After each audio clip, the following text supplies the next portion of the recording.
Hey, how are you doing? Hi, great. Good to see you. Good to see you again. How are things going? Yeah, it's great. How is the weather now in Karachi? Well, actually, I'm from Lahore, and the Lahore is warm, but the most quite warm actually. We are hitting about 43, 44 degrees Celsius over here. 43, So you can 44. imagine. Yeah. It's So it's like terrible. so it is sizzlingly hot right now. Today it But seems a little bit strange. Two chairperson, they're still 9 on 9, but anyway, I'll start on time. Okay. Is it about time? I Yes, think we Professor, you may start. The streaming is on. Okay. Hi, I am Dr. Jun Li Lin, the program director for today's section.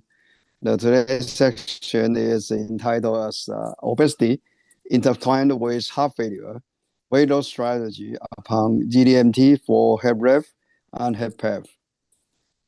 And let's go. And today, anyway, I'll start I think our chairperson, they will join soon. The obesity is a debilitating chronic disease with cardiovascular disease complications, including heart failure, coronary artery disease, and stroke. In order to tackle the complication of obesity in heart failure, weight losing strategy together with specific guideline medical therapy, usually for heart failure with reduced ejection fraction and heart failure with preserved ejection fraction, will be integrated in the present series. We will discuss in depth the topics about lifestyle modification efficacy by dietary strategy, physical exercise training strategies, unique role of MRA, GLP-1 and GIP receptor antagonist efficacy, as well as metabolic bariatric surgery in obesity intertwined with heart failure, with reduced EF or preserved EF. When obesity rates really double in adults and quadruples in children and adolescents in recent years, in the recent world, is noticed that the knowledge about significant weight loss strategy cannot be overemphasized for all physicians, particularly for all cardiologists. And today, our first chairperson will be Professor Wu Zhoukai. He is currently the professor of the Department of Internal Medicine in National Taiwan University Hospital, and he is also a speaker today. And our chairperson too, I hope they will be joining us very soon, will be Dr. Lin Wei Chin from Singapore. He is currently the assistant professor and senior consultant with Department of Cardiology, National University Heart Center, Singapore. He is also the clinical director of the heart failure and cardiomyopathy program at NUHCS. And he is also the president of the Heart Failure Society in Singapore. And for the start of this section, where I have to read a disclaimer that's required by the APSC. The content of this webinar is copyrighted by the APSC and should not be distributed without the prior permission of the APSC. The views and opinions expressed in the webinar are those of the faculty members and do not necessarily represent those of the APSC. And also, housekeeping information is the live streaming content of this webinar will be made available via APSC Cloud and also APSC Facebook and YouTube pages. And let's get started. Is Professor Wu is online now? Okay. Anyway, I will start to introduce the first speaker for today. The first speaker is Dr. Hari Hendriati Satoto from Indonesia. Dr. Satoto is presently the cardiovascular prevention and rehabilitation section specialist. He is of the Department of Cardiology and Vascular Medicine from Dr. Karyati General Hospital, Semarang, Central Java, Indonesia. The topic she is going to talk about is the lifestyle lifestyle interventions by dietary strategy in obesity intertwined with heart failure. Diet nutritionist recommendation. Is Dr. Sadoto, please? Thank you, Professor. Let me share my slide. Okay.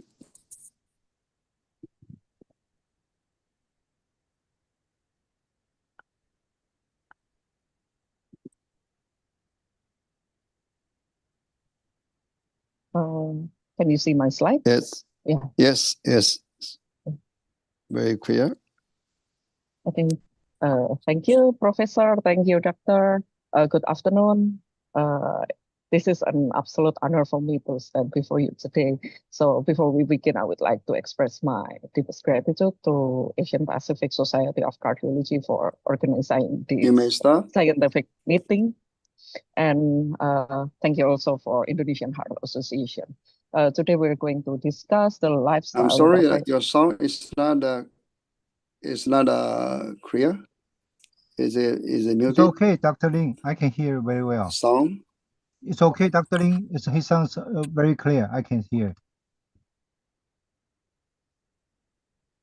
May I proceed? Yeah, please. Yes, yes, it's Thank good. Yes, you you. can proceed now. Yeah, no problem. Okay, today we're going to discuss about lifestyle intervention by dietary strategies in obesity intertwined with heart failure. And although I'm not a nutritionist, and I hope I can deliver this presentation as my point of view as a cardiologist. So the most common question during our practice is what kind of food should we eat for or avoid when patient always ask us about this, and what kind of exercise should we do in patient with heart failure always ask us about this. And we always know that nutritional disorder in heart failure patients are frequently neglected. And the data about the effectiveness of specific dietary intervention like managing sodium intake, obesity, malnutrition, and then dietary habits and supplements is remain conflicting until now. And heart failure is also known to be associated with high risk of undernutrition due to the imbalance between protein catabolism and anabolism. And also in patient with underweight is also the highest associated for the poorer prognosis due to the undernutrition, sarcopenia, and cardiac cachexia in symptomatic heart failure. But we also know that the term of obesity paradox, when patients with the elevated BMI consistently demonstrate the lower mortality rates compared to the normal weight and underweight. But we should interpret this with caution because we also know about the sarcopenic obesity. So the sarcopenic obesity is a condition when the excess fat infiltrates the skeletal muscle, and it will decrease the muscle quality, and the patient will lose the survival advantage of the obesity paradox, and they may experience the double hit between the metabolic burden, the low-grade inflammation, and then it will combine with frailty, ventilatory inefficiency, and also the poor functional capacity, and also the sarcopenia. So the adult heart is actually a metabolic omnivore, and it uses some substrates like amino acid, ketone bodies, fatty acid, and glucose. And this is generate the ATP, and around 95% of ATP is produced by mitochondrial oxidative phosphorylation, and 5% remaining from the glycolysis. And the heart itself produce around 6 kilograms ATP daily. When the heart failure happens, the energy metabolism undergoes significant changes.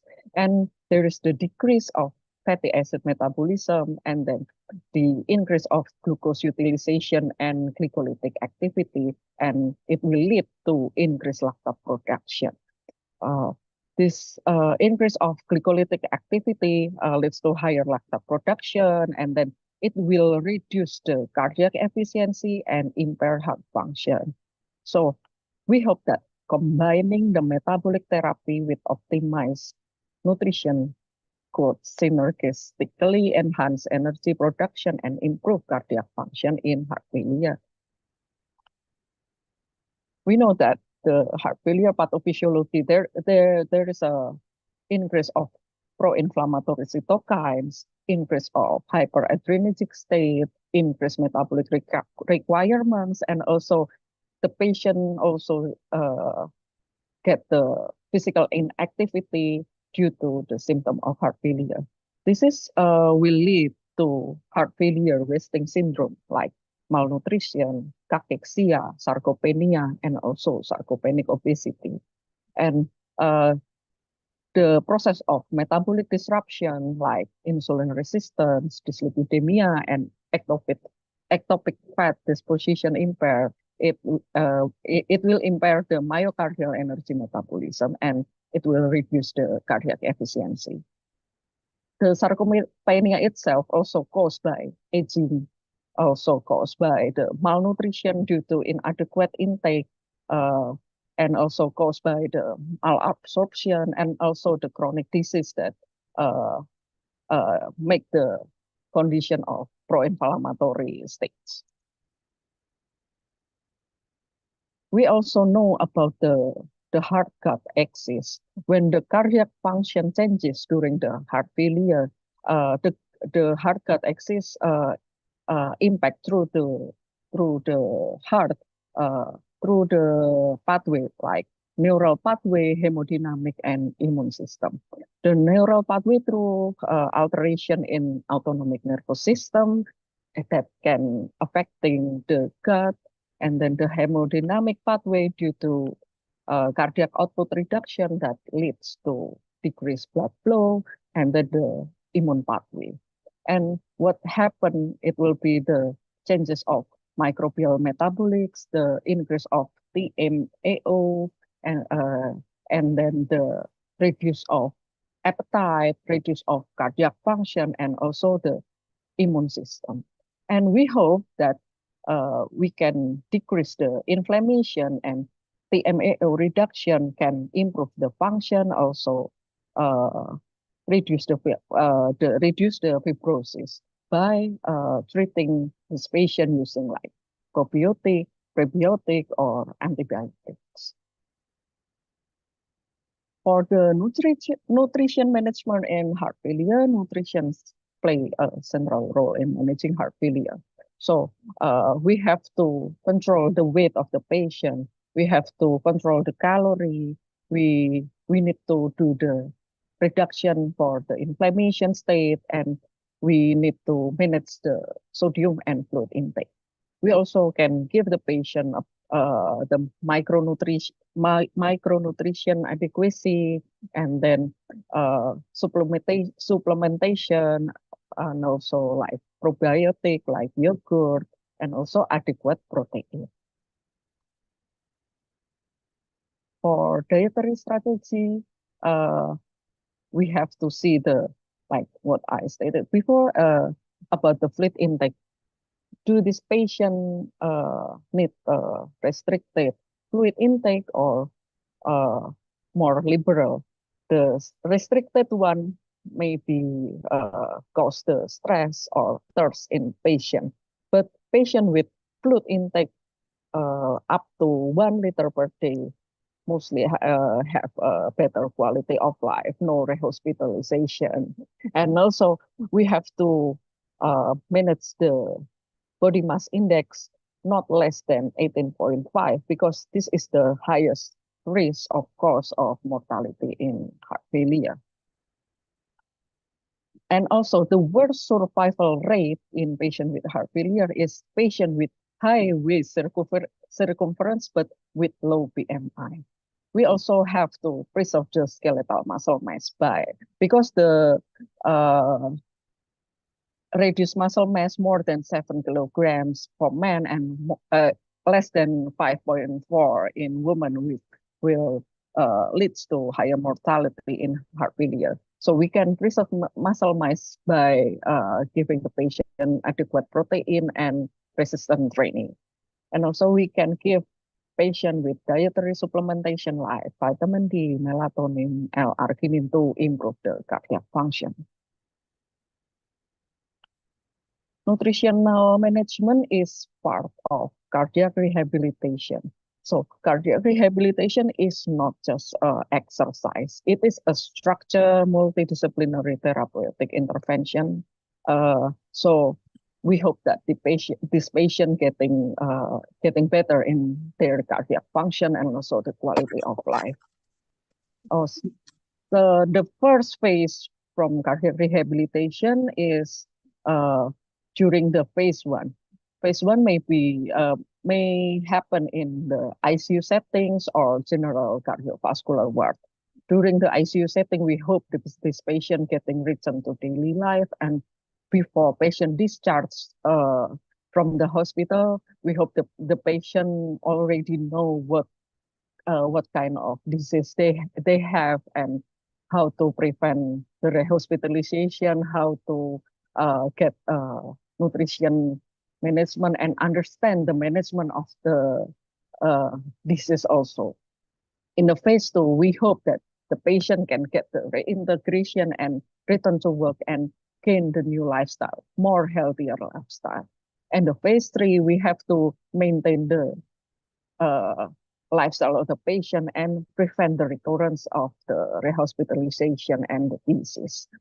For the nutrition target, in the phase one, we hope that patient has the guidance to prevent rehospitalization during the phase one. When the patient in the ICU, we hope that they don't get the hyperglycemia, do not get the repeating syndrome, and no gastrointestinal symptoms. We can do the multidisciplinary during the cardiac rehabilitation phase. Don't forget, if we met patient in the condition of hospitalization, we have to do the nutrition risk screening, because the mortality over 180 days will increase in the increase of the score of the malnutrition risk score. So we have to assess the patient how much is energy requirement, how much the protein requirement, the micronutrient, and each patient has their own specific target. As the nutritional optimization in heart failure, we can start at stage A in heart failure for patient with at-risk, and then stage B, stage C, and also stage D. In the stage A, we have to focus on management the comorbidities like hypertension, diabetes, dyslipidemia. So we have to prevent the structural heart disease, and we have to give the patient with the Mediterranean diet or test diet. And then when the patient got the pre-heart failure or stage B, we have to continue the previous pattern, but the stricter adherence. The stage C and D, and we have to give the fluid management and sodium intake management also getting restricted. For the patient with obesity, we have to do the calorie restriction about -15% for that they need, and give the patient with low carbs, low fat intake. And instead, and for the underweight patient, we have to increase the calorie. So every patient has their own target. This is a dietary strategies like we know about the Mediterranean diet, the DASH diet, the plant-based diets. This is kind of selected dietary approach for the patient with heart failure. We hope from the Mediterranean diet, we can reduce the inflammation. From the DASH diet, we can reduce the sodium intake.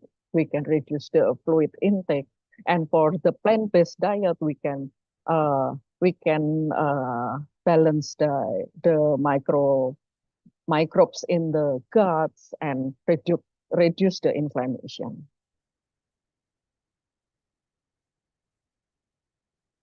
This is a Mediterranean diet. Mediterranean diet is focused on whole food and minimally processed food.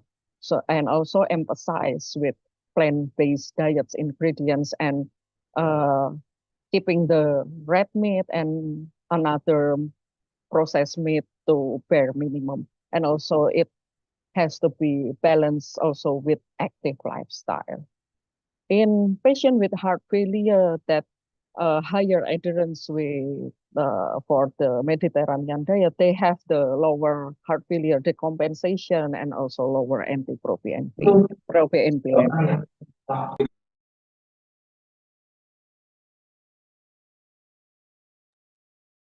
Sorry, please unmute your microphone. Please go ahead. Thank you. This is a DASH diet. DASH diet is highly effective for managing in heart failure, just like the Mediterranean diet. But it added with the low sodium intake, like restrict the sodium intake less than 1.5 grams per day, and we hope by reducing the sodium intake, we can prevent the fluid retention. We also get the potassium-rich food in the DASH diet and also magnesium and calcium. But be careful with patients with chronic kidney disease also. And also we can control the blood pressure with the DASH diet, because DASH diet reduces systolic blood pressure around 8 until 14 millimeter. And also it can improve endothelial function and manage fluid overload. Don't forget to keep on the physical activity during the nutritional management. This is the plant-based diets.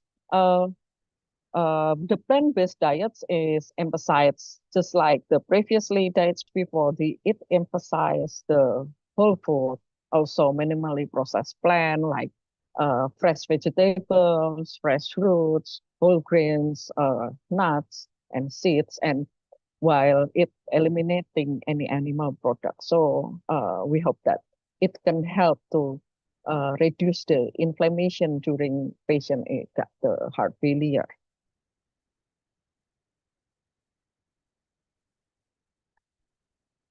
Some of my patient and also patient, especially with Asian patient, they never met this kind of ingredients in the West, like olive oil or wheat or lentils or salmon.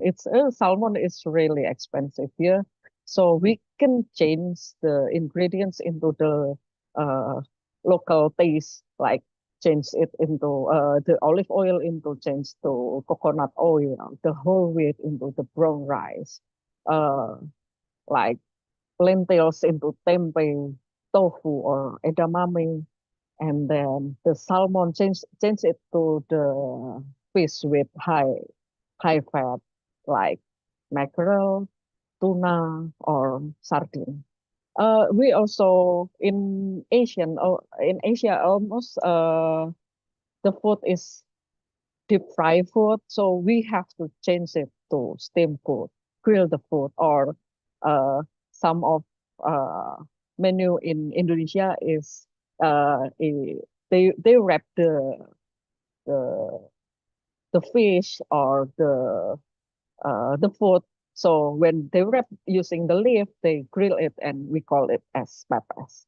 When we use some broth, we have to use the clear broth and not using the thick coconut milk, but the watery one.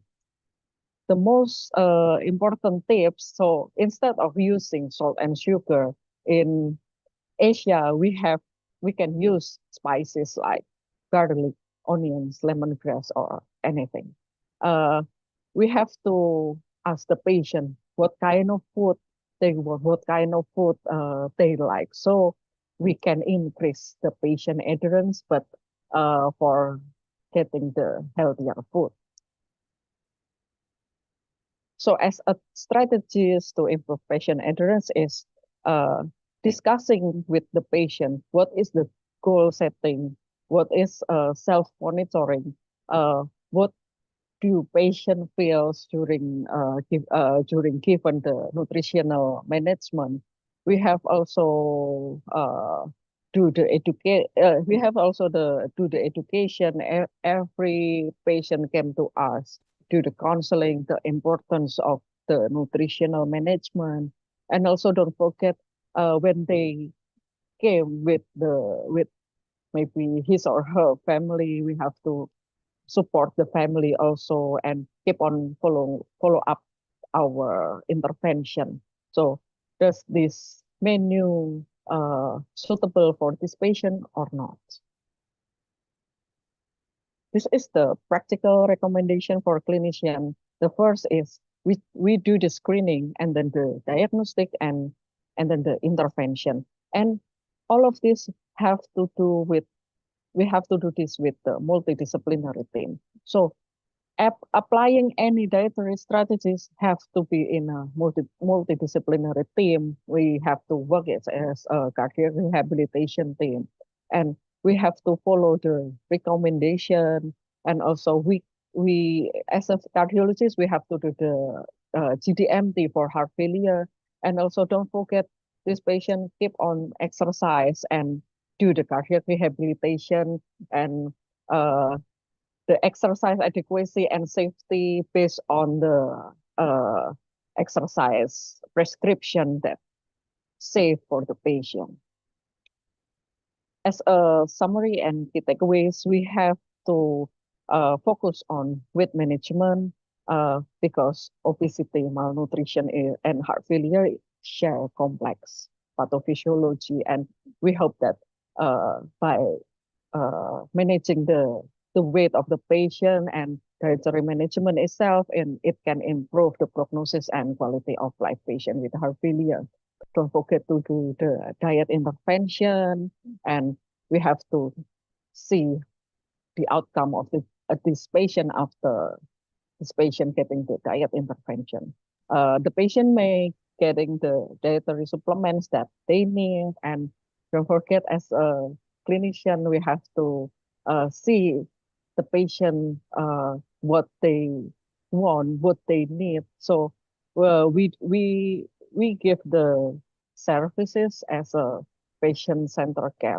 What patient wants, and we have to hear it well, and it makes the patients getting better in adherence. Thank you for your attention. I apologize for the imperfection during presentation and happy to address any question that you may have. Thank you. Thank you to Dr. Harry and Judy Satoto's very intriguing talk about the nutritional problems in patients with obesity and also combined with heart failure. I just have a short question. Is that in Southeast Asia, the kind of unsaturated fatty acid or the kind of oil origins, it seems the palm oil is more like saturated fat. So how do you suggest? Because it seems that in Southeast Asia, mostly all these oil is more saturated, palm oil or the. How do you suggest in your practice? In your practice, how do you suggest to the patient to handle this problem?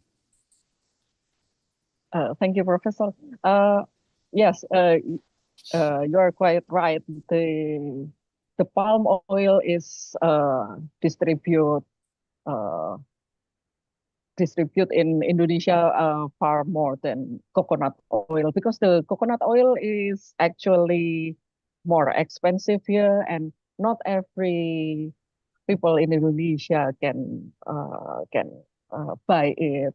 And yeah, we have to educate the patient not to deep fry the food, but we can change it into the grill, or we can grill the food using leaf, like I was stated before. It is called pepes, and we can change it also to steam the food. Not we have to reduce the deep fried food instead of giving them the deep fried one. How Professor is Harry, yes. I'll add into this is that they say that these oils have a problem, and there is a lot of debate regarding even the coconut oil. So, but what they actually now have come up with the term is that the double fractionated oil, if you have the palm, which is double fractionated, then that becomes as good as canola. Oh. But the problem with that double fractionation is that it becomes extremely expensive. And then you have the other thing. Then you have the caroteno of the palm also over there, which is not that. And then they say it's very good for the eyes, etc. Cooking in it. But the reality is that, as Professor has so kindly pointed out over there, it is to be as oil-free as possible and as well low in salt as possible, especially for the heart failure. And that makes a difference. I hope I've been able to add into her answer. I think this is a good point. Is maybe the reprocessing of the palm oil will make it better, but the processing fee actually adding the price. And the other question is the whole wheat or these rye or these, but this is not really the how do you in Southeast Asia, how do you handle the starch problem, the sugar intake on it? Is it a kind of do you think is it possible to have whole grain food from the Southeast menu? So maybe to help your patients in the real world, yeah. No, because this our patient mostly eat rice. So usually I talk to the patient to change the rice into brown rice, or they can eat other kind of starch like cassava. So because it's a common starch can be consumed also in Indonesia, but they have to reduce the white rice. I agree. Most of the patient never eat the bread, like they cannot get the whole grain bread like that. Sometimes it's the same situation also in East Asia. We also use white rice much more often. And it is a problem for the Mediterranean type of diet or the Dutch diet. Sometimes it's not so easy, but we can only compromise maybe with a brown rice.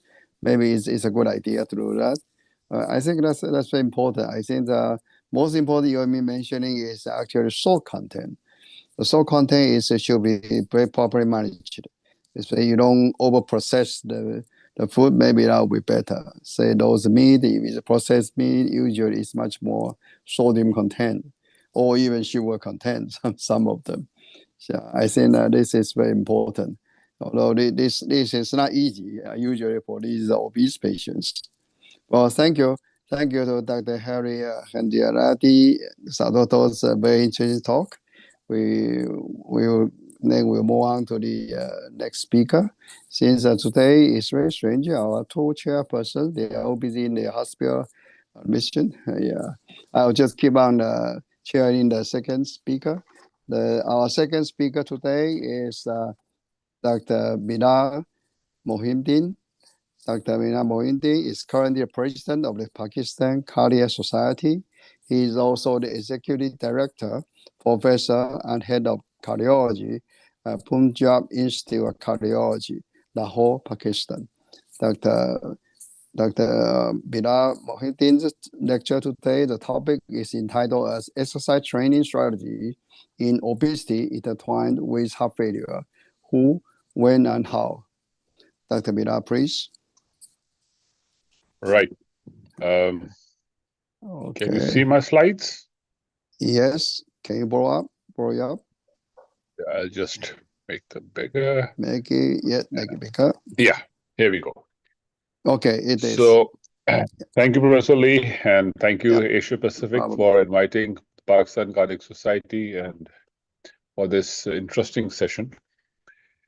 As we know that we are discussing the obesity issues intertwined, weight loss strategies, etc. And I'll be talking about exercise training strategies in obesity intertwined with heart failure, who, when, and how. Oopsie, slide is not, yeah. So nothing relevant to disclose except for the fact that I'm thankful to both the societies. So in terms of the background, heart failure is a growing global burden. It affects nearly 56 million people. I think that's something like the population of a couple of countries together. Heart failure, unfortunately, does not just have morbidity and mortality, it also has a lot of economic consequences, which lead to a burden on a society as well as on the individuals who self-support their treatment. Previously, it was hypertension, diabetes, and coronary artery disease were the mainstays as far as heart failure was concerned. But now, it is obesity is also there. Interestingly, obesity is nearly 880 million people worldwide. And as far as heart failure is concerned, nearly 80% of patients of heart failure are obese. Thus, these two things virtually come in together. So, link between obesity and heart failure has been recognized for many years. And every unit increase in BMI actually increases the chances of the risk by nearly 5 to 7%.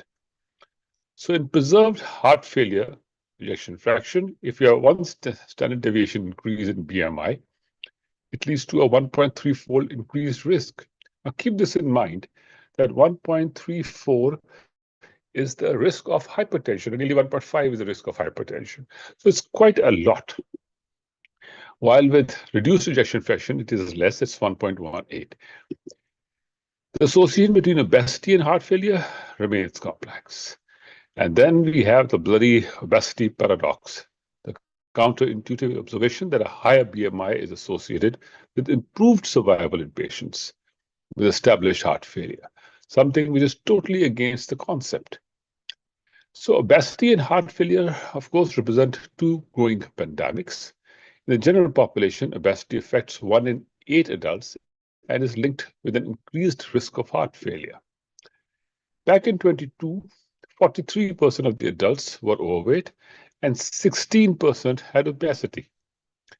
Obesity is even more common in patients with heart failure. It complicates the diagnosis of heart failure and is linked with worse symptoms and impaired exercise capacity. And the worst part is that obesity carries a higher risk of cardiovascular disease, especially for heart failure, both directly and indirectly, through its association with other cardiovascular risk factors like diabetes, sleep apnea, hypertension, and dyslipidemia. It often mimics symptoms and signs characterizing heart failure, for example, fatigue, dyspnea, edema, and thus the diagnosis becomes even more challenging. The fact, unfortunately, is that obesity is on the rise. The World Health Organization reports tripled obesity since 1975. The prevalence of obesity varies geographically and is, of course, affected by the diet and the lifestyle and the genetic factors and all of those things. And it is seen that nearly 17% in Europe currently, 30 to 25% in North America, which is, say, USA, Mexico, and Canada, 25% in Latin, 13% of poor Africans, even poor Africans have it, and 30% in Australia. Japan has only 5%, Middle East has 20 to 40%, Malaysia has 20%, and this is a large geographical variation that goes on. Now, by 2025, this figure is expected to reach 25%. This, I would say, is a life paradox. While so many suffer with malnutrition due to drought, war, and such miseries, others are and suffer from starvation-based diseases and starvation-based cardiovascular problems. Others now are having cardiovascular problems based because of overnutrition. So overweight and obesity. Obesity is characterized by excessive adiposity with or without abnormal distribution or function of adipose tissue. In individuals with preclinical obesity, function of other tissues and organs is preserved, whereas there is predisposition to clinical obesity as well as among other diseases, mostly cardiovascular. Conversely, clinical obesity is characterized by alterations in the function of tissues and organs due to excessive and/or there is abnormal adiposity. Of course, we all know that BMI is a result of weight divided by height and square. But BMI is not a direct measure of adiposity, but rather correlates with a percentage of body fat. And this relationship is independently influenced by sex, age, and ethnicity. Now, by and large, we define obesity as a condition when your BMI is above the 30 kg per meter square, and your overweight or pre-obesity when you're between 25 and 30, and morbids are when you're going above 35 and 40. These cutoffs are internationally recognized, and are of a concern because this leads to health outcomes, cardiovascular risk, and mortality. Thus, the need to control this. So, optimal threshold for defining obesity may be different by ethnicity.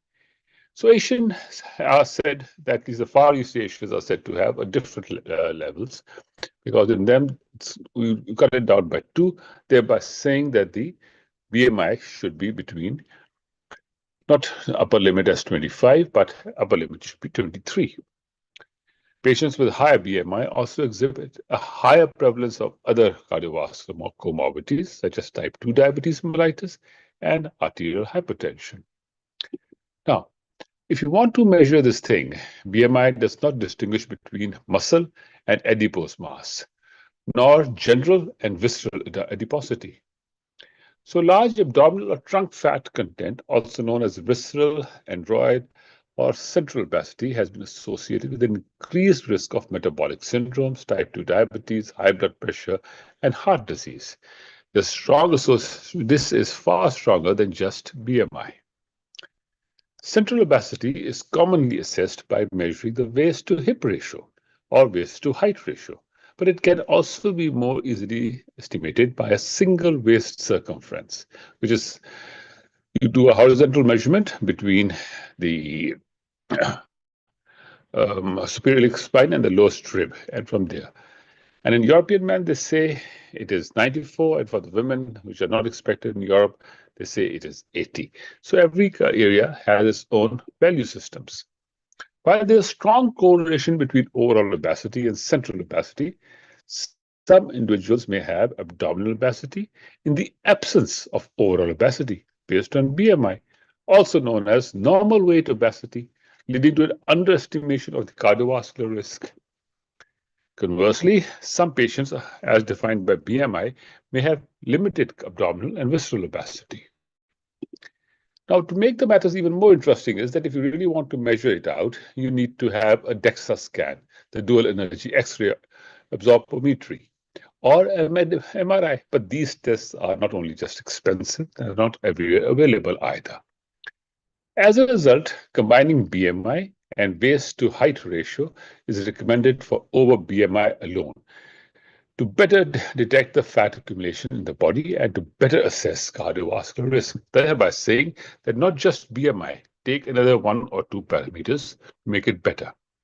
Some adipose tissue-dependent metabolic derangements can have a negative impact on skeletal muscles and can lead to progressive loss of muscle mass and function, or this is referred to as sarcopenia. The coexistence of obesity and sarcopenia defines sarcopenic obesity, a condition associated with worse clinical outcomes, including patients with heart failure. Both sarcopenia and obesity are well documented as separate entities in patients with heart failure, thereby saying that you can have both of them causing you problems. Assessment of skeletal muscle function parameters like hand grip strength or chair stand tests or any other one that you like to use is thus useful in patients with obesity and heart failure to establish how your treatment modalities are going. So that now let's go back to that obesity paradox.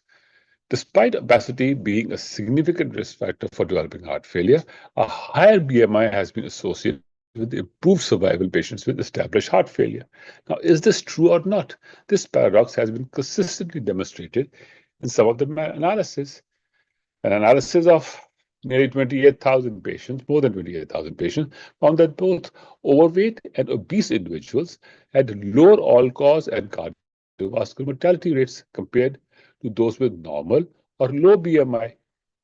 This association has been observed across different populations in both acute and chronic heart failure settings and in patients with heart failure with preserved ejection fraction and heart failure with reduced ejection fraction. A retrospective analysis of more than 200,000 acute heart failure hospitalizations in the US found that higher BMI groups experienced significantly reduced in-hospital mortality and length of hospitalization. Thus, the paradox. But is this true, correct, or not? Let's go to the explanation. One accepted hypothesis is that it is due to survival bias and reverse casualty. Heart failure is a catabolic state that can lead to unintentional weight loss. Patients with advanced disease often experience muscle wasting and cachexia, both of which are strongly linked to a poorer prognosis. CHARM study did not differentiate between intentional and unintentional weight loss risk, attributing a protective effect to obesity, when lower BMI was simply indicating a greater disease severity. Observational studies may be influenced by selection bias. Individuals with obesity who survive to develop heart failure may represent a relatively healthier subgroup, while leaner heart failure patients are more likely to include those with frailty and other comorbid conditions that contribute to worse outcomes. It should also be recognized over here that whilst most studies adjust for age, these studies, heart failure patients with obesity were younger than the others mostly. Please, the other one correct. Explanation for the obesity paradox. Another explanation for the paradox is the metabolic reserve hypothesis. Adipose tissue provides an energy reserve that protects against the catabolic stresses of heart failure. Patients with greater fat stores may have a survival advantage in times of metabolic stress, reducing their risk of cardiac cachexia and associated complications. However, it should also be recognized that while most studies adjust for age, heart failure patients with obesity are often younger than other patients. This is similarly as long time back, it was noted that the smokers do better, but in reality, smokers present younger for ischemic heart disease events. So BMI does not differentiate between fat mass and lean mass. BMI does not account for fat distribution, which may be more relevant in determining heart failure prognosis. And alternative anthropometric measurements to BMI include waist circumference, waist to hip ratio, and to assess association between adiposity, mortality, and heart failure may be considered. Obesity determined by skin fold technique, a retrospective analysis of 209 ambulatory patients with chronic heart failure focused predominantly on an reduced ejection fraction cohort, found that higher percentage body fat and total fat were associated with improved event-free survival from cardiovascular death and urgent transplantation. While the TopCat trial, a study of more than 3,000 patients, was found that increased Waist circumference was associated with higher all-cause cardiovascular and non-cardiovascular mortality. Thus, the paradox starts again. Study of another 344 heart failure patients found that high waist circumference or a combination of high waist circumference and BMI was associated with improved survival, supporting the presence of an obesity paradox. While 8,003 nearly patients from Paradigm heart failure trial found no obesity paradox when waist to hip ratio was used instead of BMI. So what is beyond BMI? It is to measure the N-terminal beta type natriuretic peptide, NT-proBNP, and a broader range of prognostic variables and survival advantage associated with high BMI was then disappeared. Additionally, 3 alternative anthropometric measures, the waist-hip ratio, relative fat mass, and the body roundness index, demonstrated a significantly high risk of heart failure hospitalization and a composite outcome of heart failure hospitalization or cardiovascular death in patients with greater adiposity. When BMI was used, this was less pronounced. Thus, we need to start moving away from BMI. Now, to exercise training and cardiac rehabilitation. Exercise training is a cornerstone of heart failure management. Improving exercise capacity, symptoms, burdens, and quality of life, regular physical activity has been associated with improved peak oxygen consumption, enhanced endothelial function, and reduces heart failure-related hospitalizations. The SECRET trial demonstrated that caloric restrictions and aerobic exercises independently improved exercise capacity in obese patients with heart failure with preserved ejection fraction. However, there was no significant change in quality of life. A 2024 meta-analysis by Lee et al. Found that lifestyle interventions led to an average weight reduction of 5.3 kg, improved 6-minute walk test performance, and better NYHA classification. Similarly, Fukata et al. Found that exercise training in heart failure with preserved ejection fraction improved exercise tolerance, quality of life, despite no significant change in LV systolic or diastolic function. This is a finding that we see repeatedly with a lot of heart failure trials or heart failure patients that we keep seeing. Heart failure reduced ejection fraction. The heart failure action trial demonstrated that supervised aerobic training improved exercise capacity and led to a 13% risk reduction for cardiovascular mortality or hospitalization among patients with good adherence. Resistance training may provide additional benefits when integrated with aerobic and dietary strategies, as was suggested later by SECRET-2 trial. Thus, the key factor over here is that it has to be supervised, because that's only where the motivation can come from. Despite these findings, unfortunately, uptake of exercise therapy remains low. Barriers include fragility, high symptom burden, fear of exacerbating symptoms, and limited access to structured programs.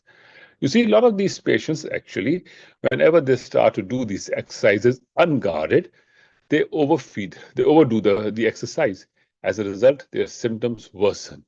So it has to be done with baby steps, and then only can the muscle mass and the sarcopenia be managed.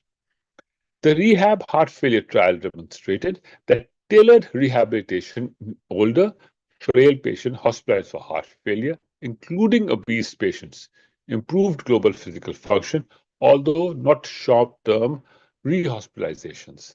If you have got a better function, they say, you can presume that gradually, hopefully, the hospitalizations may also start to improve on a long-term basis.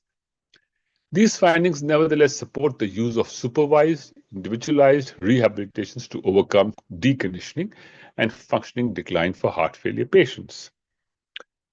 Addressing barriers to implementation such as fragility, deconditioning, and SS will be critical to realize the full potential of these interventions. We have to understand the patient's need to get the exercise done, and from the society, the need to start such programs. Exercise testing has a key risk stratification role in patients with heart failure. How the assessment of exercise performance in obesity can be influenced by several factors. Obesity is commonly associated with other comorbid conditions like diabetes, sleep apnea, musculoskeletal diseases, which complicates the assessment of the independent role of obesity on cardiac performance during exercise.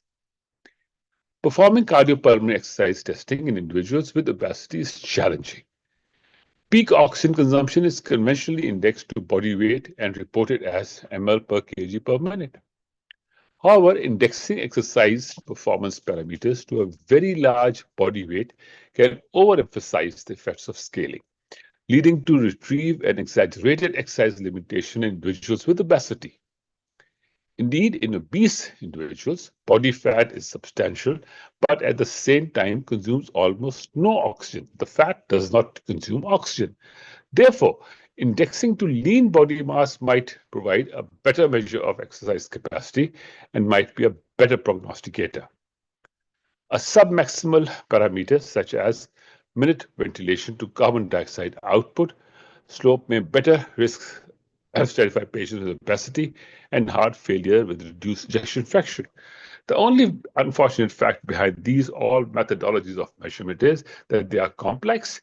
They require a lot of dedication on part of the physicians and the care providers. So, improving exercise capacity is a cornerstone, as I said earlier, and is associated with improved survival in patients at risk of cardiovascular disease. Few randomized controlled trials have provided data on the effect of weight loss achieved by exercise training in obese patients with heart failure. Now, the effect of exercise interventions are likely depending on whether the program is supervised, thus allowing more structured guidance, support, and possibly adherence. Thereby, you're calling them in, you're making them sure that you go on.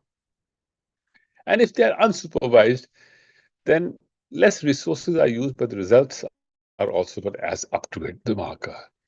Duration, how long you have been doing these exercises, how frequently you have been doing it, what is the mode, that is resistance training or aerobic training, etc. They all make a difference, and that is the way it goes on.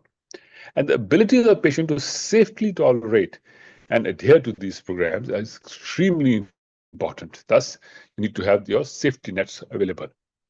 In the secret randomized trial, which used a factorial design to assess diet, a 350 to 400 negative diet with 1.2 kg protein per kg per day or supervised exercise 3 times 1 hour per week, mainly walking, slow-paced, comfortable walking. 100 patients with obesity and preserved ejection fraction exercise and diet had an additive effect on weight loss and peak oxygen consumptions.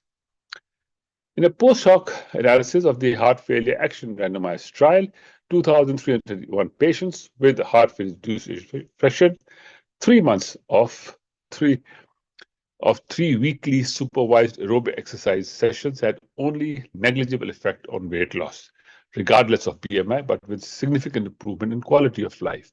So the quality of life did improve, but the exercise supervision was not sufficient.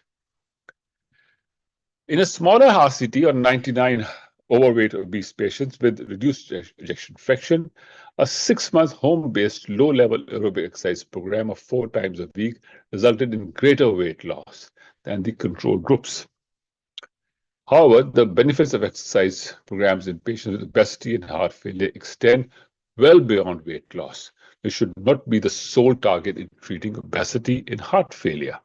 So we need to make the muscles stronger so the patient can live better and hopefully get some weight also be corrected. According to the 2021 ESC guidelines for heart failure, exercise is recommended in all patients with heart failure who are able to improve exercise capacity, quality of life, and reduce heart failure hospitalization. The rehab heart failure trial demonstrated that a transitional exercise rehabilitation program improved physical function in 349 patients hospitalized for heart failure. In rehab heart failure, the mean BMI was 33 only, and BMI did not interact with the interventional effects, suggesting that this evidence is likely highly applicable to obese patients with heart failure. In meta-analysis, even short-term programs, 3 to 6 months programs of supervised exercise training could improve peak oxygen consumptions, exercise duration, 6-minute walking distance, and ultimately quality of life in the heart failure with preserved ejection fraction. Thus, exercise training should be promoted in patients with obesity and heart failure to improve functional capacity and quality of life, and may be a useful supplement to other strategies to promote weight loss. So to sum it up, in short, obesity contributes to heart failure risk and is common in patients with established heart failure, where it adversely affects symptoms and quality of life. The presence of obesity warrants a tailored approach throughout the heart failure disease journey, from prevention in pre-heart failure, diagnostic workup of suspected heart failure, and treatment in established heart failure. Lifestyle modifications should balance the need for weight loss with the maintaining of lean muscle mass, and may be most effective when dietary and exercise interventions are combined. The advent of potent weight loss therapies, which will be discussed later on, the GLPs and the bariatric surgeries are important, and because after a certain level, like 40, these exercises don't come on and they don't make the trick. These therapies are potentially alternatives also for selected patients with heart failure with reduced ejection fraction and obesity, although more RCT data is needed. So my task was exercise training strategies in obesity intertwined with heart failure. For who, when, and how? So the question is who? Everyone who carries one or more major cardiovascular risk or two or more minor risk factors, they are at risk. So you do not want to go into a heart failure, you want to prevent it. So do your exercises, do your diabetic controls, make sure. If you've got hypertension, make sure that you can manage that out. If you've got sleep apnea, if you've got thyroid problems. So everything and anything which you may have, which may lead to a cardiac problem and which then may lead to heart failure. So everyone needs to be careful and everyone requires exercise. When? Start today. ASCP and persistence and commitment is required. It is essential for primary, those who don't have it, and secondary, for those who unfortunately got a heart attack and now are moving in that way, the LV is down. Thus, you can maintain good quality of life and self-confidence. We all know the calf muscles are referred to as the peripheral heart. And if you have a strong peripheral heart, your real heart gets a lot of support out of it and does a lot of good work. How is the next tricky question. So softly, baby steps, easy, simple targets that should be defined, and with positive reinforcements. Must be observed better that it should be done by the family support, because they are the ones who are the best care providers if they have been educated and they are motivated and it does not conflict with their own interest of life. Now, just from my own level 3 kind of a thing, how I exercise my patients with CVD and heart failure. After I've done my histories and physical examinations, I establish the desires and have realistic goals. Your desires may be like you want to become the another Muhammad Ali boxer, but of course you will not. Thus, your realistic goals have to be established. So we must always document the heights, the weight, other measurements like the waist circumference. Look at the edema, peripheral and abdominal. And if you feel there is an abdominal, don't bother too much. Always ask your radiologist friends to go into a knee elbow position and see if there is fluid over there and determine about it how much it is. We have the circumference of the mid leg to be established, and from there whether you have a pitting edema, and the triceps pinch test, for which you can have a vernier caliper, or if you have a proper pinch test measuring meter, then that is also good. Now, a BMI of 31 to 35. I always recommend that you must lose at least 1, preferably 2 kgs in your first month. And these targets are usually achieved and even beyond, because there is fluid overload and you're prescribing them diuretics. So when they come back and they've got rid of 3 kgs, you know it's basically the diuretics which have done the job for you, but it gives you them encouragement, and that's how they move forward. If you have to adjust for BMI of 25 to 30, that is just get rid of 1. And those who have BMI of less than 25, I do not prescribe any weight loss. I only require actually them to do the exercises. For more than 35 BMI, I need to discuss with them. I discuss with them the GLPs and the surgeries, because surgery always gets them worried that this is what it's going to be. And then they start exercising better. And this becomes a very strong motivator. My simplest thing always is a 6-minute walk test. Ask them to do it patiently. They can have a walker with them, have a chair the moment they get tired, and sit down and measure. Of course, whenever they sit, the 6-minute stopwatch does not come to a stop. It will come at 6 minutes, and then we determine that how much distance they were able to walk. And my general feelings are that, especially in the inpatients, if you do this, you'll have a person who just can't walk, and then in 3 days, he's doing a 6-minute walk. And that is a phenomenal improvement that has happened.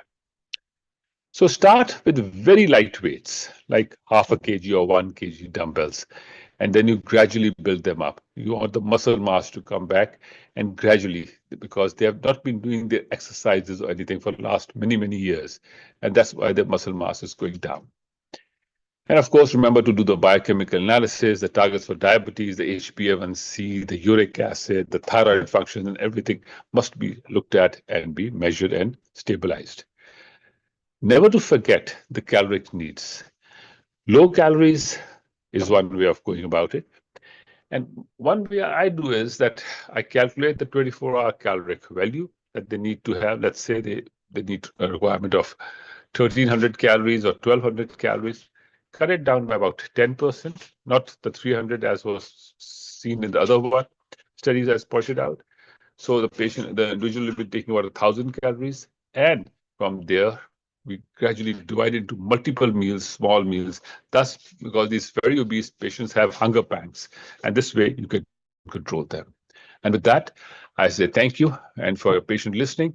And I thank the Asia Pacific Society for holding this lovely seminar, and Pakistan Cardio Society for asking me to do it.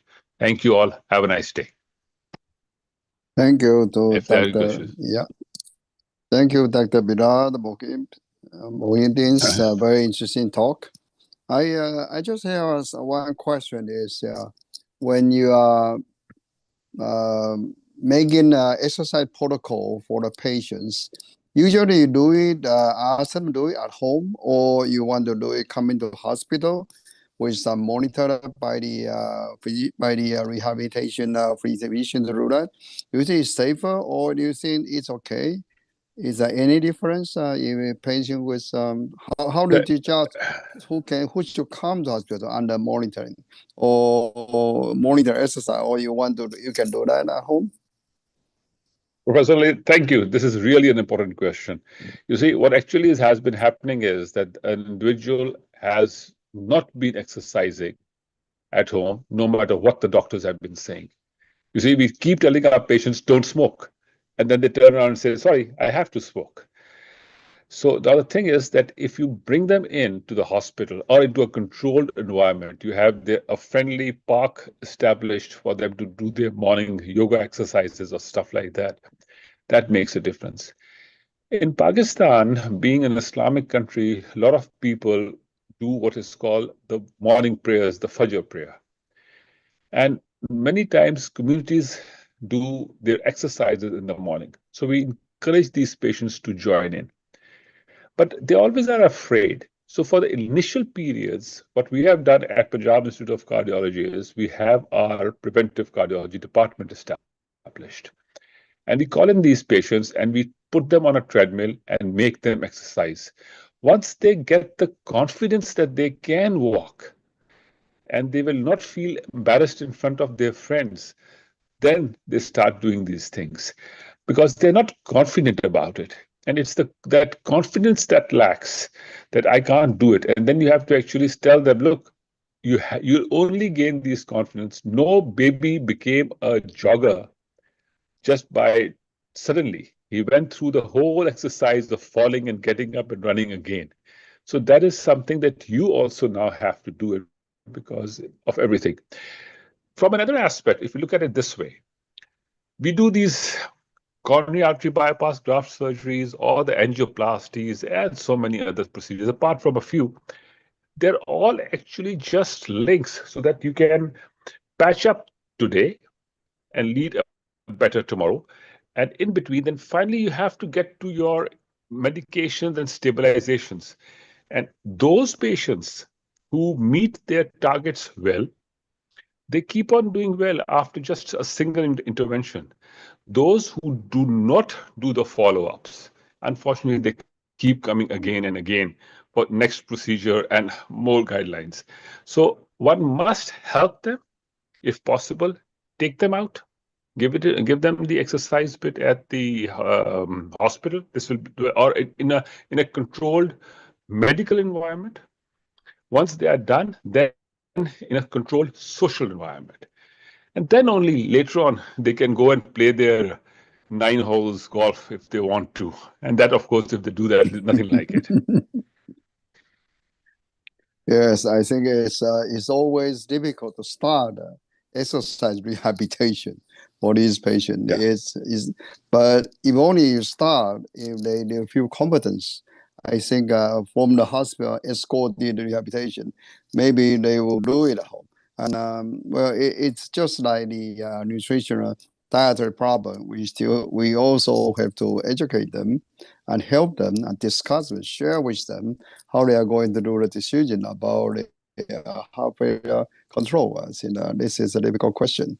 That's why I'm thinking that there may be some kind of video program. Maybe they can video AVP. They can use it at home. Maybe we can record it, some kind of recording the exercise protocol for them. Maybe they can exercise, but still they have to execute. Yeah.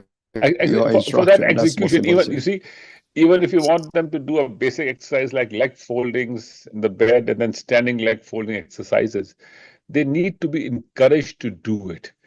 And those who sort of become bed bound and chair bound and life is going on, and you can see at the moment, as luck would have it, when I accepted this talk, I was supposed to be in Lahore, but now at the moment I'm in USA in Houston right now.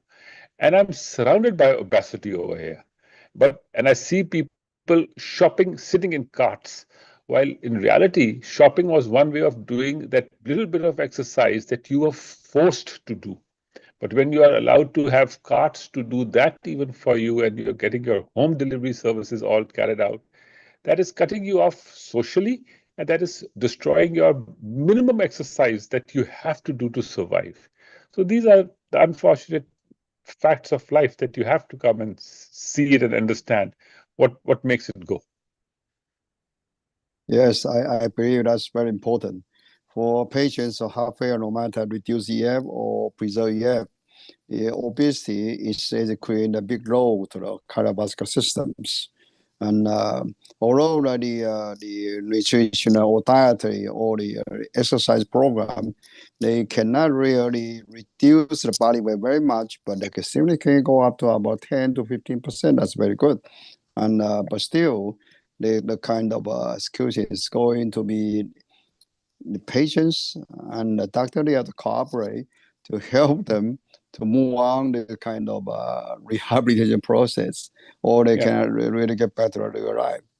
Thank you. Thank you, for Dr. I just add one thing over here. Yes. Add one thing. Yes, you cannot get rid of the excessive weight so much, but a constant vigil actually makes one difference. That because they do not exercise, because they do not walk around, they actually have a habit of gaining weight. And it is that thing that you can avoid. If you keep telling them, look, you have gained weight, please don't do this, start to exercise. So then they also complain of, Mom, yes, I'm not feeling that good. And then you start associating these things for them, because otherwise they all want a magic pill. The magic pill will make a difference. It does not happen that way. Yeah. That's true. Right. Yes. Thank you for Dr. Bilas, very interesting talk and very informative talk. And we'll move on to the third speaker. And today I have a special issue to tell is our first chairperson, Dr. Professor Cho Kai-woo is currently get stuck in hospital events because his patient just got very, very sick and he has run to the emergency procedure, and even the patient may need help for the surgeon, so he cannot really catch up with this web conference. And we will counting very much on that. Our second chairperson, Dr. Lin Wei-Chin, to go on with that. And I'll introduce our third speaker, Dr. Lin Wei-Chin from Singapore. Dr. Lin is currently the assistant professor and senior consultant and Department of Cardiology at National University Heart Center, Singapore. He is also the clinical director of heart failure and cardiomyopathy program at the same institute. And currently, Dr. Lin is also president of the Heart Failure Society Singapore. And today, the topic Dr. Lin is talking to speak about is the unique role of mineral receptor antagonists in guideline-directed medical therapy for obesity intertwined with heart failure, HFrEF versus HFpEF. Dr. Lin, please. Thank you, Professor Lin, for the introduction, and thanks to APSC for organizing this wonderful symposium. Apologies, I could only join in halfway through Dr. Bilal's talk, but it was very enlightening. So that was a very good overview on the interaction between obesity, heart failure, and probably exercise, how it can impact this group of patients. So today, I'm going to deep dive into one of the pillar medications in heart failure management, mineralocorticoid antagonists, MRAs, and how MRAs can actually interact with obesity-related heart failure, whether this medication is useful across BMI categories, is it useful in HFrEF, HFpEF in patients who are obese. So this is a pretty complicated topic with many factors interplaying with each other. So hopefully over the next 15 minutes, we can get some clarity about the interactions between MRAs, obesity, and heart failure. So these are my disclosures. So the talk will be structured in such a way. I'm going to reintroduce everyone on the aldosterone system, something that we all learn in medical school, but nowadays with all the research going into MRAs, some new insights into this aldosterone system. Then we'll go through the role of mineralocorticoids in heart failure and how antagonists to MRAs, the mineralocorticoid receptor antagonists, actually improve outcomes in HFrEF, HFpEF, and whether there's any impact of BMI on these outcomes. So let us go through the aldosterone system again. It is a very well-known hormone system, and we have known for many years, 2 decades, that blocking aldosterone's effect actually can improve outcomes in heart failure. Why is that so? So some background, some revision on aldosterone. It is actually part of the renin-angiotensin-aldosterone axis. It is a hormonal axis that originates from the pituitary, and it is very essential in maintaining blood pressure. It is very essential in maintaining fluid and electrolyte homeostasis. It triggers fluid retention, it triggers vasoconstriction, and it determines thirst and fluid water seeking behavior. So it is a very important and probably one of the key hormonal axis in maintaining human life. Aldosterone is produced largely in the adrenal glands, and production of aldosterone is stimulated by this this hormone called angiotensin 2. Once aldosterone is produced, it promotes sodium and water reabsorption. It promotes fluid retention to maintain blood pressure. This is the fundamental or primary effect of aldosterone. It is useful, but as we all know, as the patient develops heart failure, aldosterone might have negative effects on the heart. What about in fat tissue? Recently, we have found out that although we used to think that aldosterone is produced in the adrenal glands, We also now know that aldosterone can be produced in fat tissues, adipocytes. The hormones, the enzyme producing aldosterone synthase is also expressed in adipocytes, and adipocytes, adipose tissues, we know now they do secrete aldosterone. More interesting than this is the fact that this hormone angiotensin 2 can also be produced in adipocytes. That makes the adipocytes, the fat tissues, a factory outside of the normal RAAS system that can produce aldosterone independently. So it is an independent site of aldosterone production that is not regulated by the traditional RAAS system. Aldosterone production is actually regulated in a paracrine or autocrine manner by surrounding tissue producing angiotensin 2. So that is a slight problem because this fat-produced aldosterone is not really regulated by the normal low blood pressure, dehydration, but in patients with excess fats, we can expect a higher level of aldosterone production. And with all the bad effects of aldosterone on the heart, this gives obese patients or patients with high adiposity an added challenge. So what exactly does aldosterone do to the heart? Aldosterone actually mediates systemic inflammation. It causes oxidative stress not only on the heart but various vascular structures. It causes endothelial dysfunction, promotes left ventricular hypertrophy, and as a result, diastolic dysfunction and myocardial fibrosis. So all this, as we know, decreases cardiac function, decreases cardiac efficiency, and in the end will all result in heart failure.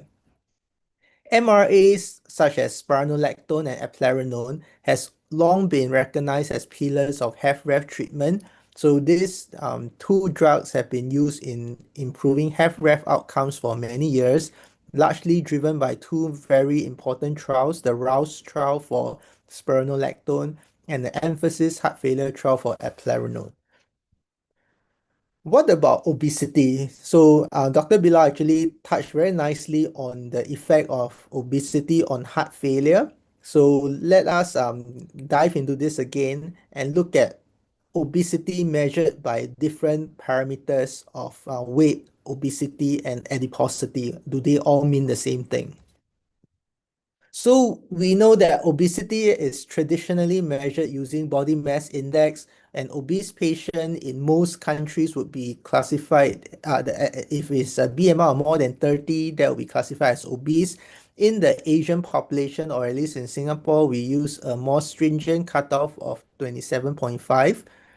So obesity has been recognized as a risk factor for cardiovascular diseases. So cardiovascular diseases often can result in heart failure, such as hypertension, ischemic heart disease. All these are risk factors of developing heart failure. However, we also know that overweight and obesity is strongly associated with incident HFpEF. So if you are obese, you are more likely to develop HFpEF. And if we look at the HFpEF population, it is more prevalent, obesity and overweight is more prevalent in the HFpEF population. So there is a strong correlation either in the development of HFpEF or as a comorbid in HFpEF population. So just now, Dr. Bilal mentioned the obesity paradox. So it is a controversial topic. It was reported maybe 20 years ago that in patients with lower BMI, they do worse. And in patients with higher BMI, the obese and the overweight heart failure patients, they have a survival benefit. So obesity paradox has been observed in many cardiovascular conditions, not only heart failure, but also ischemic heart disease and aortic stenosis. So why is that so? Is it a real phenomenon, or are we measuring obesity or adiposity using a wrong parameter? So that is something that we need to think about. So if we look at what we have in Singapore, we have a national registry looking at all our heart failure patients in Singapore. So we also observe this obesity paradox if we use the BMI cutoffs. This was presented in the recent Heart Failure Congress in Barcelona. So if we look at our patients in the HFrEF category, EF of less than 40%, on the in the curves on the left side, it's very obvious that patients with lower BMI, they do worse. And the obese patients, they have survival benefit. So this was nicely seen, like all the obesity paradox in major registries around the world. The similar phenomenon is seen in Singaporean patients. If we look at the HFpEF population, although the numbers are smaller, we have about 8,000 HFrEF patients, but lower number of HFpEF patients because we started collecting HFpEF data much later on in the registry. There's some suggestion of a obesity paradox, but the association is not as stark and not as clear as in HFrEF. So that brought to mind a question. We always ask our overweight patients when we see them in the heart failure clinic, especially those with HFrEF, to go and exercise and to go to lose weight and things like that. So are we actually depriving them of a survival benefit? Actually, that question has more or less been answered by Dr. Bilal. We are using an imprecise measurement of obesity or adiposity using BMI. BMI does not measure adiposity distribution, and it does not differentiate fat mass from muscle mass. So this is classically, it has been described in professional athletes. Many of the NBA basketball players, they have obesity range BMIs, but their adiposity or their fat content is way below the average man. So it is an imprecise measurement. We also see from the paradigm heart failure cohort in the post-hoc analysis, they found that waist to height ratio was a more accurate measurement of adiposity compared to the HFrEF in the HFrEF cohort. So we see a more linear correlation between waist to height ratio to hospitalization risk rather than using BMI. So maybe a better measurement of adiposity is looking at where the fat is, looking at the distribution of fat rather than just weight and height, which are very crude measurements of the body shape of the patient.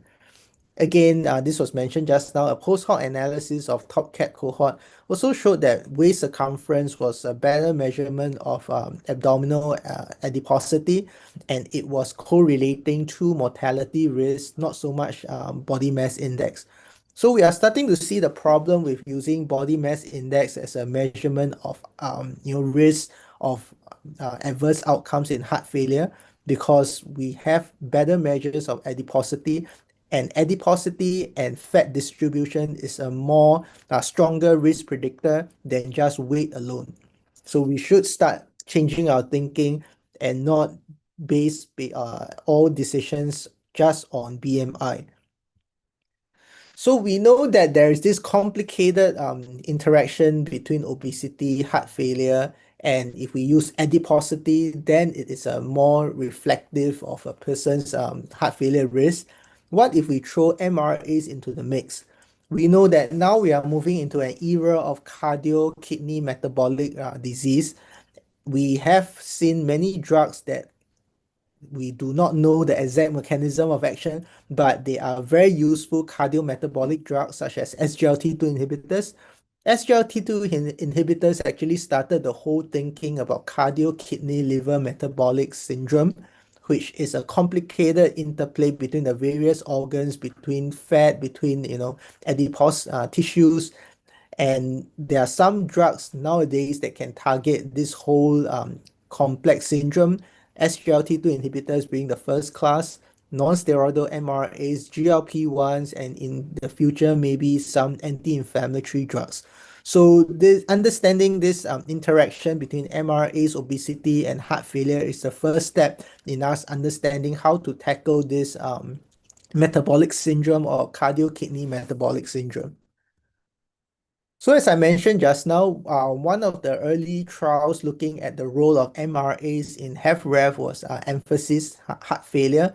In this emphasis trial, they actually collected waist circumference data, And if we look at patients with high waist circumference or low waist circumference, defined as 102 centimeters for men or 88 centimeters for women, they found that patients with high waist circumference, as represented by the green curve over the right, they derive added benefits from eplerenone more so than patients with low waist circumference. So there is some suggestion that if you have a high waist circumference, maybe the hypothesis that the fat is producing aldosterone outside of the rest, system is responsible for poor outcomes. And if you have aldosterone blockers, obese patients with higher waist circumference, they benefit more. So that is the hypothesis that was generated by this post-hoc analysis of the emphasis heart failure trial. If we combine the cohorts of the MRAs in HFrEF trials, meaning the ROUSE trial and the emphasis cohorts, what do we see? Unfortunately, in the ROUSE trial at that time in the 90s, there was no collection of waist circumference, so they only use a very crude measurement of weight. If you see, if you use weight as a surrogate for obesity, for adiposity, the combined cohort of HFrEF patients in the ROUSE trial and the emphasis trial showed that regardless of weight category, regardless of the weight, MRAs was beneficial in patients with low EF. The benefits seem to increase with a higher weight. Again, that sort of supports the finding that was presented in the emphasis heart failure trial looking at waist circumference. If you have a bigger patients with higher body weight, just body weight, using MRAs will give them more bang for the buck than someone with low body weight. So always remember MRAs as a key drug for patients with HFrEF, especially those with increased body weight. They tend to gain more. They stand to gain more if you start them on MRAs. So do not forget MRAs. In this era of non-steroidal MRAs, we are also starting to see some metabolic effects of this class of medications. The famous Fine Arts trial was presented 2 years ago. This was a trial looking at patients with EF of more than 40%, meaning mildly reduced or preserved ejection fraction heart failure patients who are symptomatic, raised natriuretic peptides. They were given either finerenone or placebo. So in this trial, it was very clear that finerenone reduced the primary outcomes of composite of worsening heart failure events or death from cardiovascular causes in a non-HFrEF population. So I think in the upcoming ESC guidelines for heart failure, finerenone is going to feature strongly in the recommendation for mildly reduced and preserved ejection fraction heart failure. If we look at the, if we deep dive into this Fine Art study looking at the weight categories, there was a pre-specified analysis that was published last year. It studied the patients recruited in Fine Art study, the heart failure with mildly reduced or preserved ejection fraction cohort. They stratified using body mass index and waist height ratio to look at the interaction between heart failure, non-steroidal MRA, finerenone, and this anthropometric measurements. So if you look at BMI alone, this concept of obesity paradox didn't seem to feature very much, because across the BMI categories, finerenone was beneficial for improving cardiovascular outcomes in this group of non-REF heart failure patients. And similar to the low EF cohorts, the higher the BMI, there seems to be a greater effect of finerenone compared to placebo.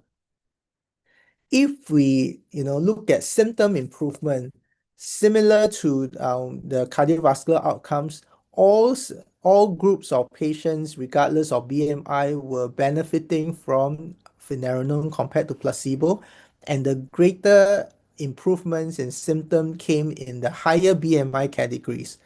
So, I need to reinforce the point. If the patient has bigger body mass index, higher weight, they stand to gain more from using mineralocorticoid antagonists, be it spironolactone in low EF or finerenone in non-reduced EF heart failure.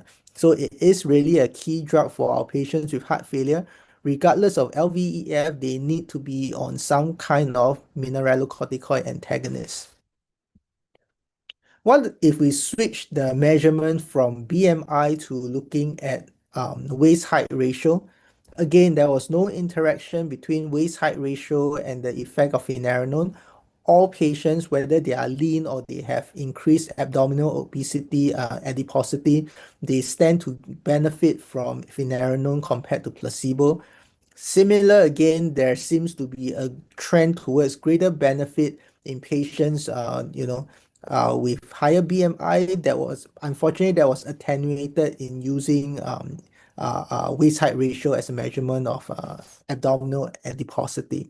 So BMI, we see some improvement in patients with higher BMI, but if we use abdominal adiposity, this trend is attenuated. So, in conclusion, we have looked at the very complex interplay between MRAs, aldosterone, obesity, and heart failure. We know that obesity is a predictor of heart failure. It is strongly associated with cardiovascular diseases, and especially so for HFpEF. The previously described obesity paradox in especially HFrEF, I think it is an imprecise measurement of adiposity. If we attenuate, if we correct it for age, if we correct it for muscle mass, I think this obesity paradox will go away. It was mentioned just now by Dr. Bilal that younger patients have higher BMI, older patients have smaller BMI because of loss of lean muscle mass and loss of adiposity. All this will contribute to outcomes, cardiovascular outcomes, be it heart failure outcomes or mortality outcomes. So we shouldn't be too, bound by this traditional thinking of obesity paradox in heart failure. We get the patient to lose weight if they are obese. Do not worry about their survival benefits of being obese. I think it is a false thinking. More importantly than just BMI though, adiposity or adipose tissue has been recognized as a key site of aldosterone release that is not regulated by the traditional RAS axis. So if we use mineralocorticoid antagonists, be it HFrEF, we use spironolactone, or if in the non-REF population we use finerenone, this blocking of aldosterone potentially can have more benefits in patients with high levels of aldosterone, meaning the patients with higher adiposity. So we now know that it is really a key hormone that we need to block in patients with heart failure, in patients with all kinds of phenotypes of heart failure measured by LVEF. I think blocking mineralocorticoids, aldosterone, is key in improving outcomes. Of course, that is coupled with all the other pillar medications such as ARNI, beta blockers in HFrEF, and SGLT2 inhibitors in HFpEF. So with that, I would like to thank all my heart failure and cardiomyopathy team members for helping me take care of my heart failure patients. Thank you very much. Thank you.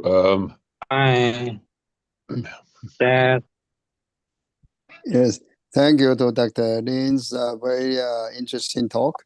Any questions for the floor? Thank you, Ed. Yes. Extremely nice talk. This is Bilal over here. Thank you for acknowledging my talk. It was really kind of you. Just two simple questions. Number one, how do you handle a patient with heart failure who is also hyponatremic? That has always been a challenge for me. I was wondering, or hypokalemic or hyponatremic, especially when their sodiums are below 130 milliequivalents. How do you challenge that part? And now that you have these various dual way of acting calcium channel blockers and dual way of acting the beta blockers, etc., Is there any role of adding these two mineralocorticoids and non-steroidal ones together even in resistant patients for heart failure? So any ideas on these two? Well, those are very difficult questions. So in patients with hyponatremia, I think in the heart failure circle, we always worry about volume overload. So they can have subclinical volume overload that potentially can be addressed with diuretics. So if we think that the diuresis we have already maximized and we on clinical examination, the patient is very volume is a bit on the depleted side already, then hyponatremia on its own may not need to be treated, but it should be seen as a poor prognostic marker. So there is some dysregulation of the RAS system in patients with heart failure. And when we introduce RAS blockers such as ARNIs, MRAs, it really affects this sodium and water homeostasis in ways that we cannot predict sometimes. So in some patients, administration of furosemide, for example, a loop diuretic, can result in hyponatremia, or in some patients where they lose fluid, they are hypernatremic. So how the patient response is individual, needs to be individualized. Of course, there are some medications which can potentiate hyponatremia. In this part of the world, we like to use chlorothiazides, thiazide-like diuretics such as metolazone or thiazide itself. So these are the things that promote hyponatremia. So if we think that the patient is overloaded, of course, the hyponatremia is due to the volume overload. But if we think that the patient is absolutely euvolemic or even hypovolemic, then we tend to see hyponatremia as a poor prognostic sign for these heart failure patients. For the second question about combination of spironolactone, finerenone, I don't think there is a role for using them together. Currently, our understanding of non-steroidal MRAs is pretty limited, I must say. We know that it is useful in patients with diabetic kidney disease, or even in non-diabetic CKD from all the renal trials for non-steroidal MRAs.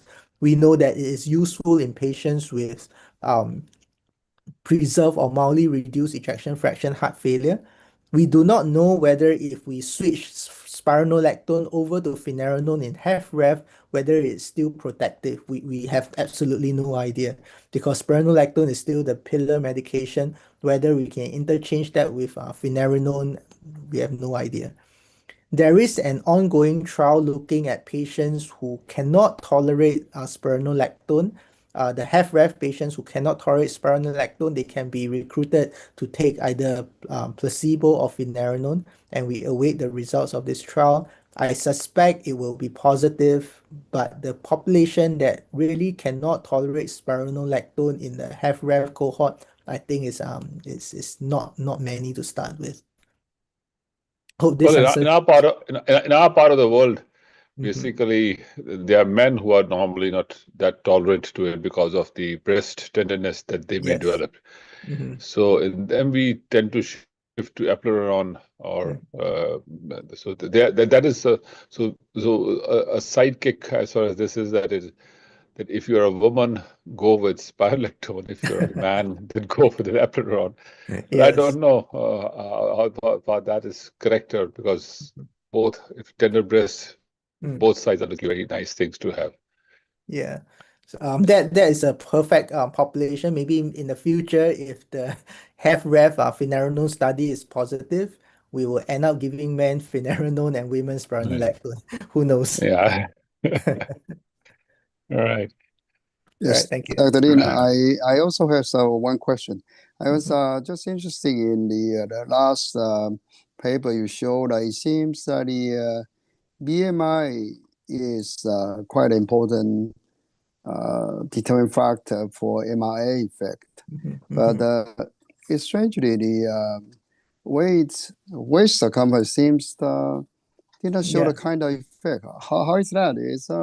It seems contradictory to our previous discussion about the maybe the waist circumference is more important determinant of the obesity problem. Is it in heart failure? How is that? Why it seems there's not much difference Yeah, in it's terms of interesting. waist circumference. Yeah. It's interesting because if we look at BMI, like the REF population, higher BMI, they derive more benefits. That's what we think.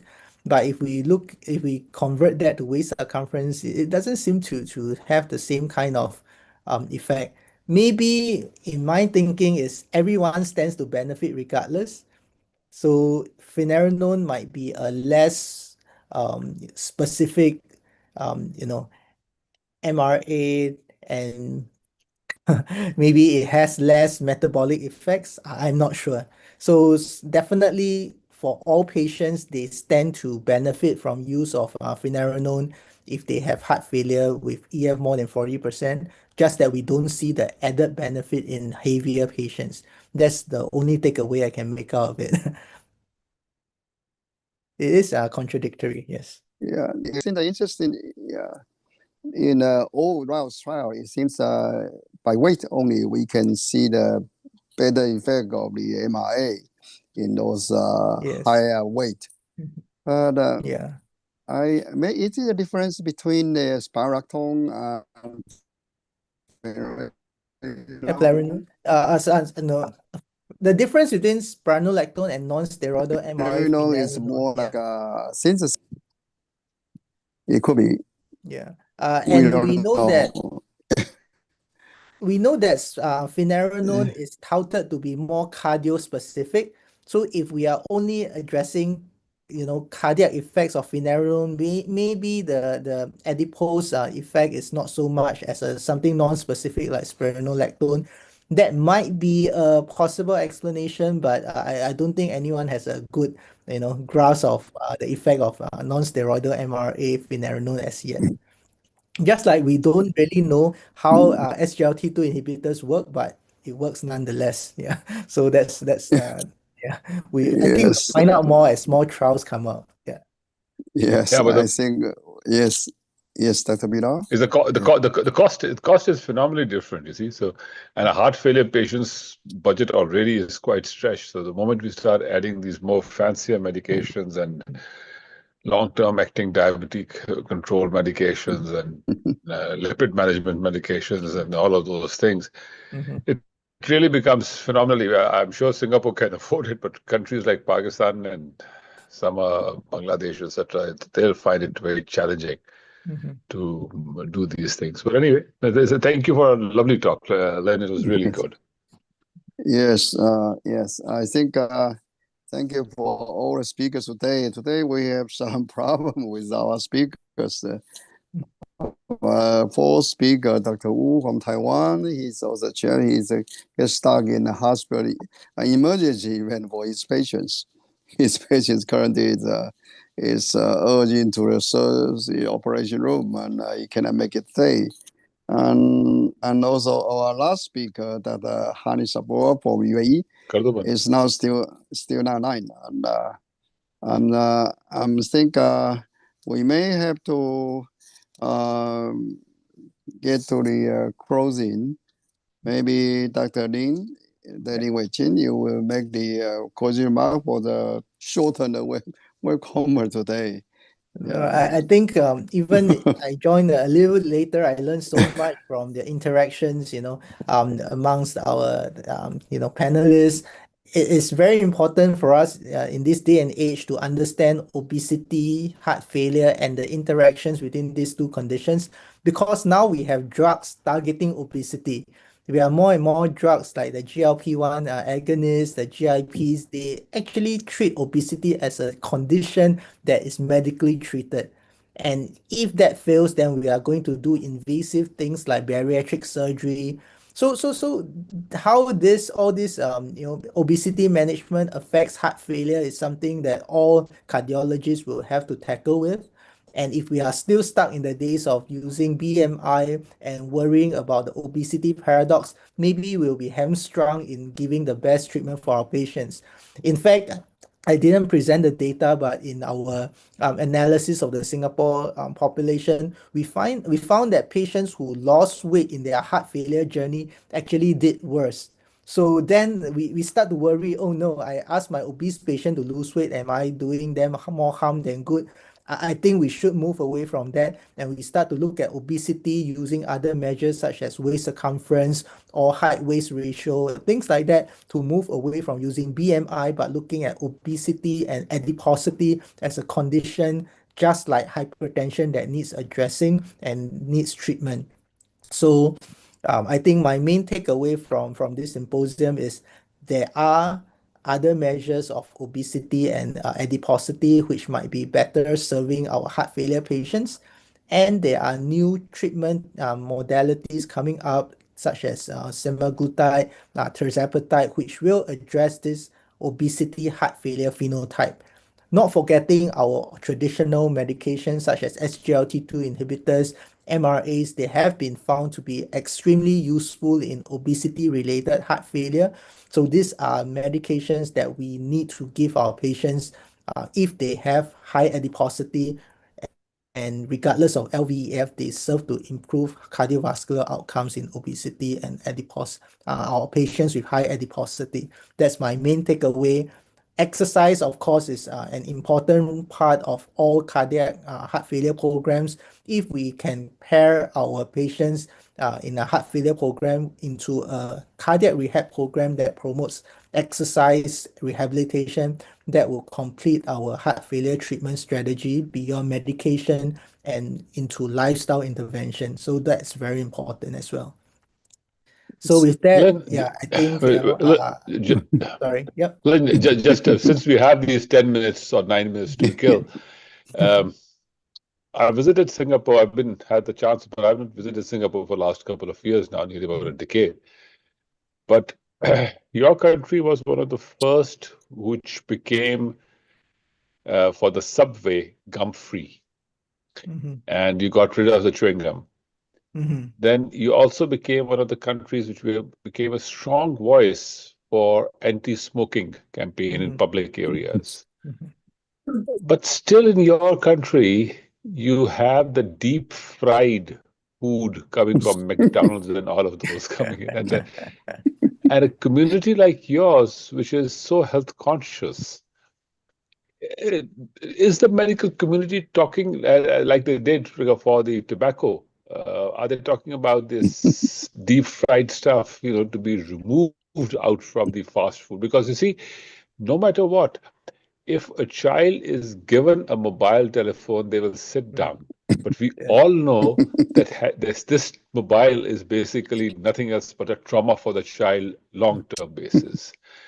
So again, this deep fried food that is being served is nothing else but a big trauma maker.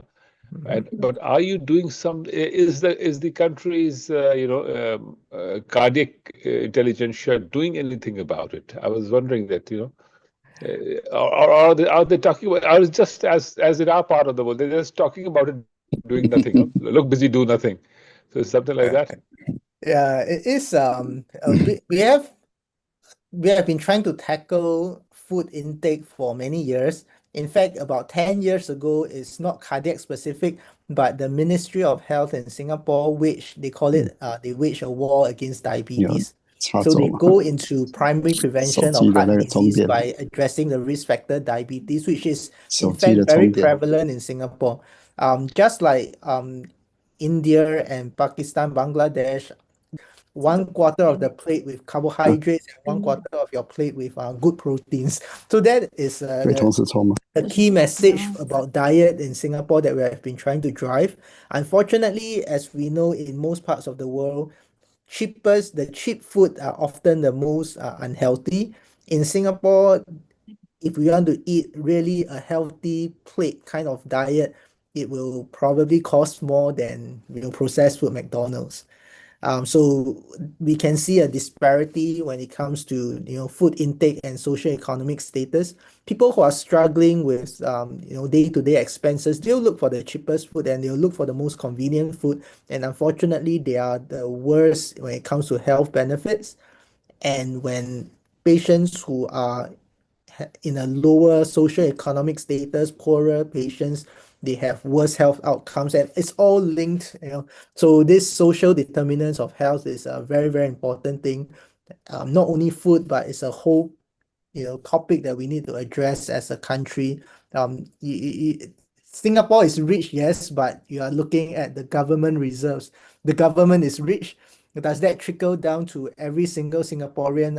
I don't think so. Yeah. That's true. These Yeah. are the economic facts about life. Yes. And it always hurts and bothers, but Yeah. because one can always argue that if you provide a good nutrition, actually your final health bill will go down, because Yes. then your hospitalizations will go down and all of that will make a difference. Yeah. But then if you are going to have doctors out of job, then that may not be a good thing for a lot of us. But anyway, but then you can, but the nature will find its own way, as it is. IA is taking up a lot of toll on the medicine as it is. By the way, how strong is artificial intelligence in Singapore now, as far as getting to a diagnosis is concerned? Diagnosis, no, but it can help. It has been built into our computer system to predict outcomes. For example, every time I see a heart failure patient, there will be a prompt saying that this patient is at 90% risk of readmission in 3 months, something like that. So predictors, yes. Diagnosis, not so much. But we do know that some of our radiology departments are using AI to do first read of MRIs and chest X-rays. Yes. That's true. Yeah. Well, it's I thank you think, for that input. Thank you for that input. Yeah. okay. Thank you to Dr. Lin's very informative closing remarks. And hope everybody enjoyed the talk today. And well, maybe we just have to close now. Yeah. And Okay. sorry, Yes, we are missing two speakers. And the speakers today. who could not come in, you could probably ask them to record their talk and put it in the session or something like that. Okay. Yeah. So yeah, but if I don't know whether that is possible or not. Okay. But, Okay. yeah. All right. Thanks Okay. everyone for Thank you. attending. Yeah. Yeah. Thank you.